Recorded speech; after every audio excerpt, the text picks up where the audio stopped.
తిరిగింది, రైలు టర్న్ పూర్తయింది కాబట్టి రైలు నడుపుతామని చెప్పేసి ప్రభుత్వం గత 2 సంవత్సరాల నుంచి చెబుతున్నారు. అయినా కానీ ప్రభుత్వం ఇంతవరకు కూడా దర్శి నుంచి రైళ్లు నడపడం లేదు.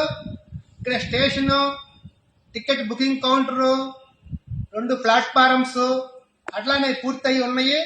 కాబట్టి ప్రభుత్వం ప్రకటించిన విధంగా కనిగిరి దాకా రైళ్లు నడిపే విధంగా ప్రభుత్వం చర్యలు తీసుకోవాలని చెప్పేసి సిపిఎం పార్టీ తరఫున కోరుతా ఉన్నాం.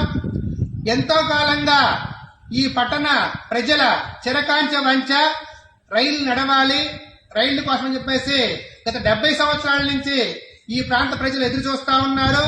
ప్రభుత్వం తక్షణం పనులు మొత్తం పూర్తి చేసి గుంటూరు నుంచి కనిగిరి దాకా తక్షణం రైలు నడిపే విధంగా చర్యలు తీసుకోవాలని సిపిఎం పార్టీ తరఫున కోరుతా ఉన్నాం.